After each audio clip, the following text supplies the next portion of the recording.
What's up, Ragin Nation? How y'all doing? This is Alex. You watching the Ragin Ronin review. I got a review for you. Last night I saw Pain and Gain. It's the latest movie directed by Michael Bay. And Michael Bay announced this movie was the one he wanted to make 12 years ago. And when he announced it, I wanted to find out what it was about. So I read the article and it kind of blew me away because it just sounded completely ridiculous. And now that we're in 2013, now that the movie is released, and then I'm reading more articles stating that what happened in the movie is really close to what happened, maybe 95% close to what happened in real life. It just blows my mind. And that's one of the main reasons why I wanted to watch this movie, because not only is it a Michael Bay movie, I like watching Michael Bay movies, I really enjoy them, but not only that, but it's a really ridiculous true crime story. It is so ridiculous, and it's mainly because of these characters or these real life, these suspects. Okay, these guys are a bunch of boneheads, and these are the types of characters that we're meant to like, unfortunately, and that is the way Michael Bay portrayed these characters in the film. I think the main reason why Michael Bay decided to make this movie was not only because it took place in Miami, but mainly because these suspects, these kidnappers were such boneheads, knuckleheads, idiots, whatever you want to call it, that he can make a comedy out of it. What happened in real life wasn't comedy, okay? It was a very serious matter, but what these characters were just complete idiots, and because of that, it turned it into like a satire of itself. Anyways, I'm going to start reviewing this movie now.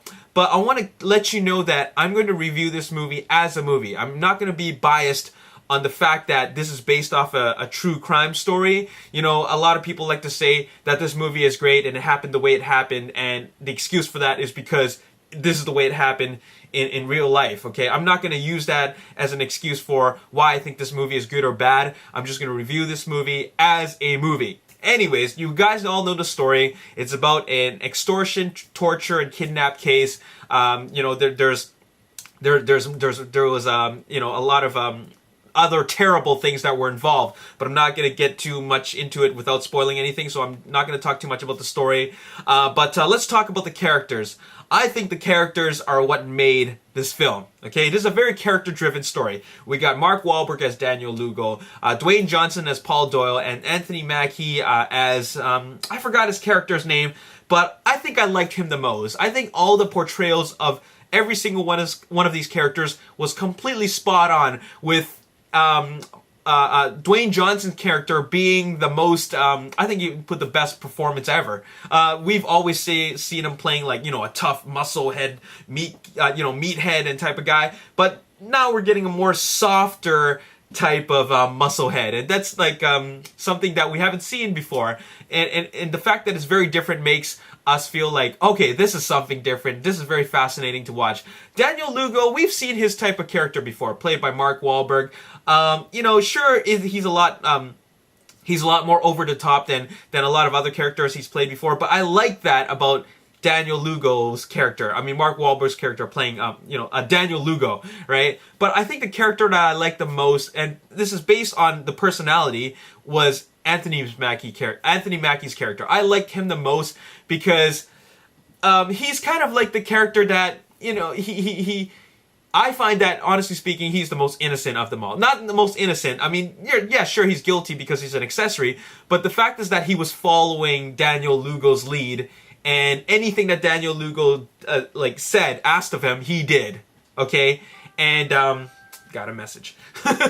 Anyways, so I just found his character more likable than the other characters, and it's mainly because of that fact. He wanted a house, he wanted to marry a girl, he wanted to have a good life with this girl, but unfortunately things went sour, and these guys, when you come across power and money, what's the next thing you want? More power and money, and that of course eventually leads to their ultimate downfall. Anyways, and one more thing that I got to tell you about this about the characters is that I'm glad that there was the Ed Harris character, the detective character. I'm glad this character exists because it really kept the movie grounded. Okay, we gotta talk about the direction now, because essentially this is a Michael Bay movie, and it is a Michael Bay movie. It is completely over the top, and it's completely over the top, not because this kidnapping and extortion case was completely over the top. That's one reason, but it's completely over the top because of the way it was directed. This movie it's just got Michael Bay's fingerprints all over it. It's directed like a commercial. It's directed like a music video. It doesn't feel like a very linear story. Things are just all over the place. It goes from scene to scene to scene very fast. I wasn't engaged into the movie until I got until they started the kidnapping, which is like maybe a half hour into the movie, or somewhere further in. But at the first part, I just felt that, man, it just moved really, really fast. And I should be used to it by now, since I like Michael Bay's movie and I like watching them. But, I felt that the way the story was being told at 2 hours and 5 minutes, well, 2 hours and 10 minutes if you include credits, it just felt like it just zipped right by. And it's mainly because of his rapid fire editing. And I'm not talking about chop, chop, chop, chop, chop. I'm talking about that it just moved from scene to scene to scene. And, there's this cohesiveness that is just lacking in the storytelling, which is kind of unfortunate, because I really am fascinated by the story, but if you're not paying close attention, you will feel like what the hell's going on here? There's just so much happening, and I think that's one of the downfalls of or flaws about this movie. But it really comes down to the direction, because this is the way Michael Bay wanted to direct his film. I find that this story is very fascinating. It's kind of like Alpha Dog meets Bad Boys 2. Okay, and Bad Boys 2 is completely over the top, and Alpha Dog, is of course a movie which deals with a true crime story of kidnapping as well. So I find it's a lot like that. It's a very serious crime, but what Michael Bay did, he's turned a very serious crime into just satire. It is ridiculous. It is hilarious. But one thing I got to talk about the hilariousness in the movie, the comedy, is that it's not very how can I say? It's very immature. You can tell that this is very Michael Bay humor, because it is, I don't think it's very smart. I think it's just a bunch of gags, and it's just not very well-written humor. It's just a bunch of, a lot of one-liners.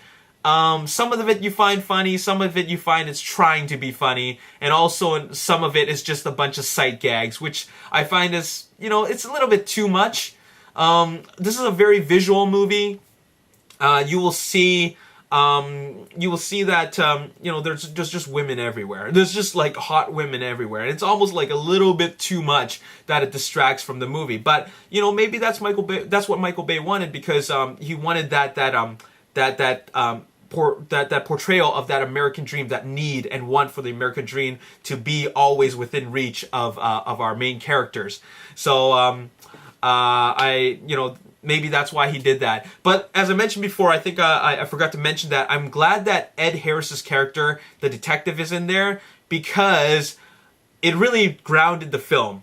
Once you, I find it's almost like two styles of filmmaking. You got the hilarious part when you have the three main characters, and then you have the serious part. That's when you see Ed Harris's character. And he grounded the film. He reminded us that this is still a serious crime that's being taking place.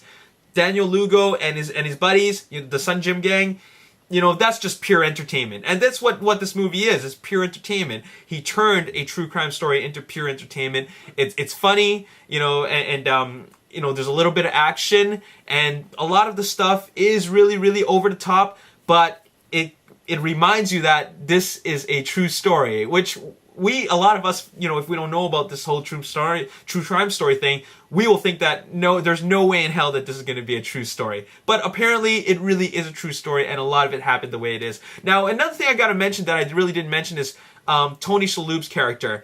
Now, I'm not going to talk about the performance or the character. What I want to talk about is the torture scenes. I find that none of the torture scenes were really, really, really well done. Okay, I don't find that they're very felt. I didn't feel an impact on him. I didn't care that he was being tortured. I think it was mainly the fact that they were focused on, the movie was focused so much more on the characters, Daniel Lugo and the Sun Gym Gang, that it didn't focus enough on the victim, Victor Kershaw.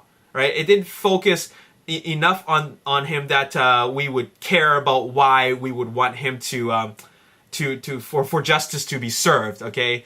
But it's not his movie, it's their movie, the Sun Jim Gang's movie. So, you know, maybe that's why I didn't care enough for when he was getting tortured. I didn't feel upset in any way that he was getting tortured. I didn't feel squeamish, or I didn't feel like, oh my god, this is too much, this is a terrible thing. I didn't feel any of that. I just felt that, man, these guys are a bunch of boneheads, and I'm just waiting for them to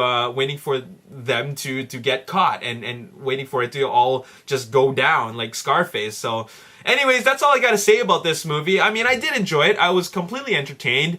I think it is flawed. I think that Michael Bay still really hasn't matured as a filmmaker in terms of the whole just visual storytelling. I still think that I think this is his most character-driven piece, his most strongest character-driven piece.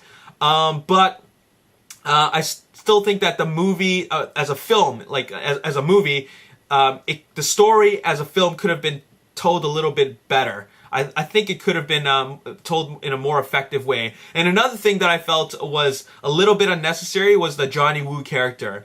It's not that I felt that his character was over the top. I felt that it didn't lead to anything. Okay, there's a scene where Mark Wahlberg shakes his hand, and it looks like they're doing a deal or something like that. But Johnny Woo didn't actually sell him anything. He didn't sell him a product or anything. Daniel Lugo always wanted the American dream with or without Johnny Woo. So I don't understand why he was there, and I think that Michael Bay just added him there just because, it's Ken Jeong and he enjoyed working with them in Transformers 3, and he thought it was hilarious in The Hangover. So I thought that part could have been cut out completely, and thus made the movie a little less over the top, just take out one little small aspect. Wow, this is a 12-minute long review. I'm going to cut this short. Anyways, 7 out of 10. I still find it entertaining, but it's not without flaws. Definitely not a perfect film. Definitely not his best film. The Rock is still his best film, in my opinion. Transformers is also right up there. But anyways, Pain and Gain, I'd probably say is third, okay? Probably his third, because it was a pretty strong character-driven piece, and I like the characters in the movie. And what makes a great movie is great characters and great story. He just needs to tone down on the visual style. Less music video, less commercial style, more linear storytelling. That's what I need more of from Michael Bay. Anyways, that's all. I'm done. I'm done. This review is going on for too long. Anyways, my name is Alex Yu. Thanks for watching, and I'll see you next time. Peace. For survival. Okay, so now you're starting to see the picture. It is apparently about AI or aliens or whatever. We don't know.